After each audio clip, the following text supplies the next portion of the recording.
What? Yeah. Boom ba, boom ba, boom ba, boom ba, boom ba, boom ba, boom ba, boom ba. Yeah. Too simple. Sometimes naive. Welcome to my channel. I'm Zhu Yuan.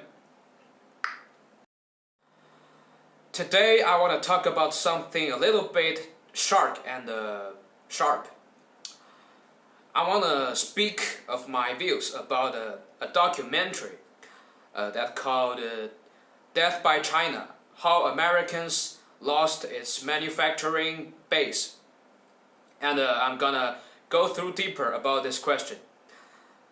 My English is pretty, but not far away from the professional. So if you guys, especially the Western Americans, if you can understand me perfectly, I apologize. My English isn't that good to can make all of Americans understand.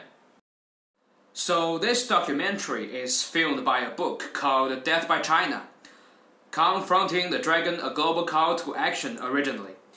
The book is written by two American economists.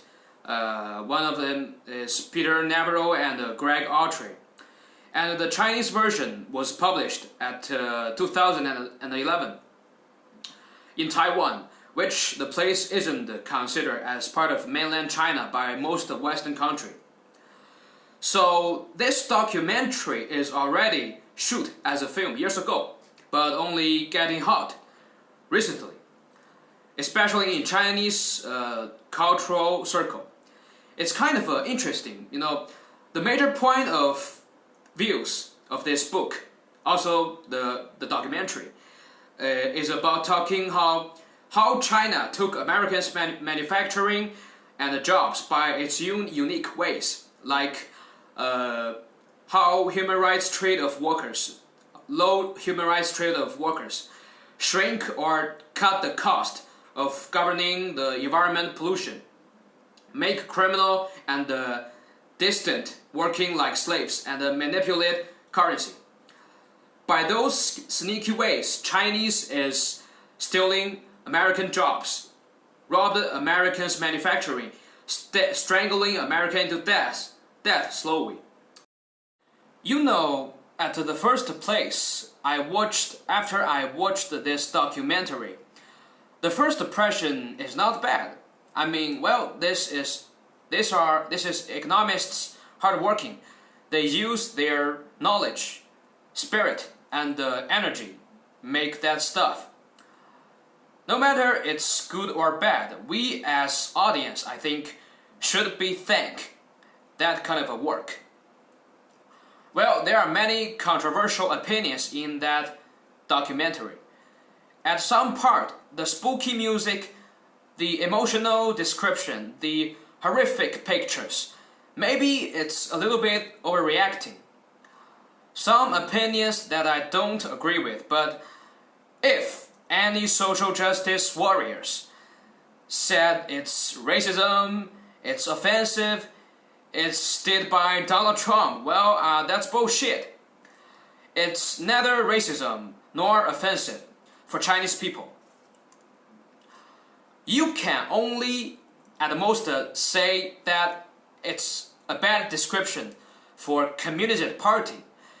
You guys, American and most Westerns, you can figure out the difference between government and the political party.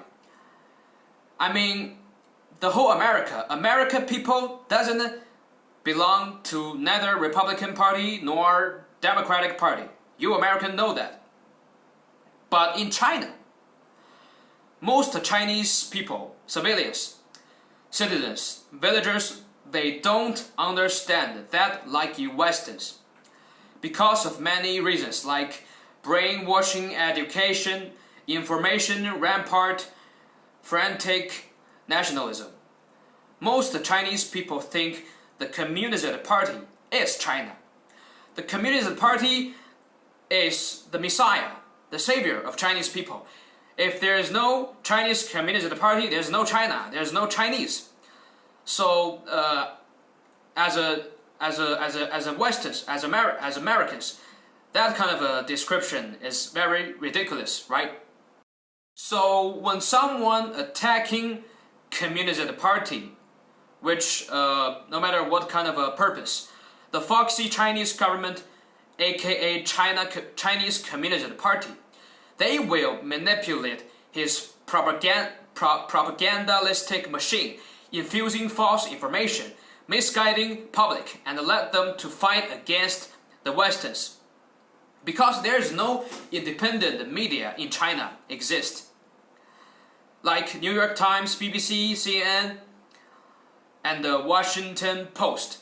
All of Chinese media is Communist Party's subordinate. Nobody can keep Communist Party from doing that.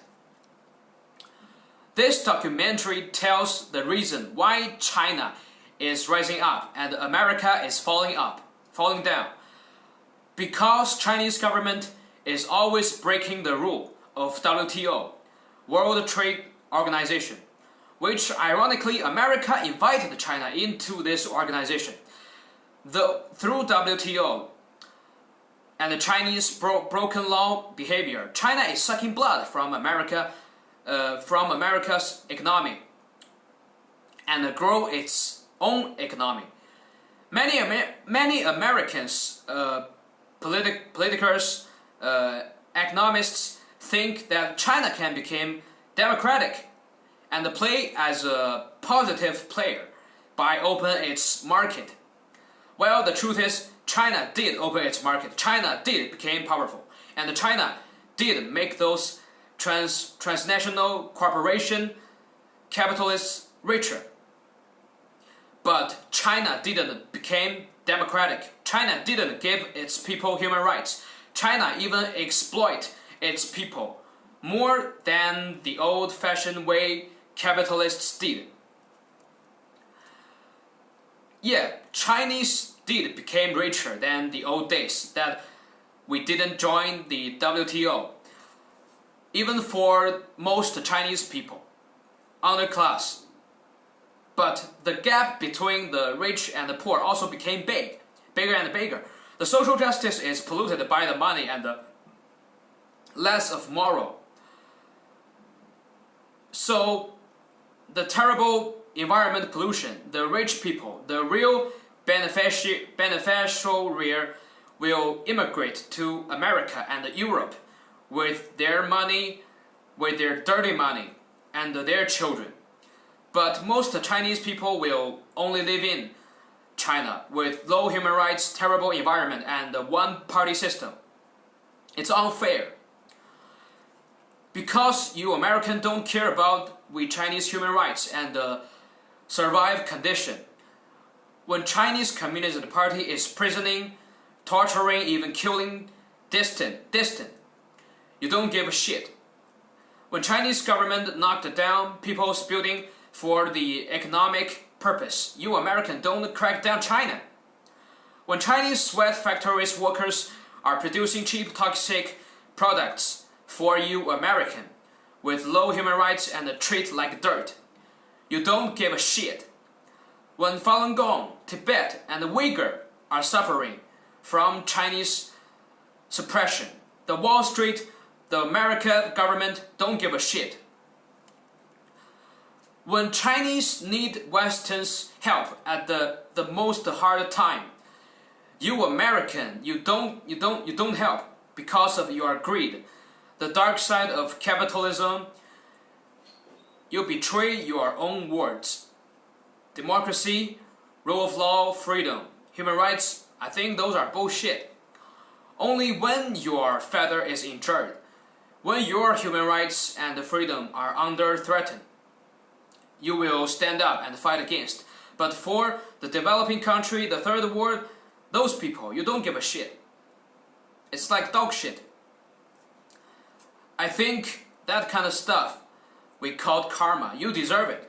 It's your destiny. You should wake up now. Don't let Communist Party fool you again. There's an old saying, Fool me once, shame on you. Fool me twice, shame on me. Well, that's what I want to say with this documentary.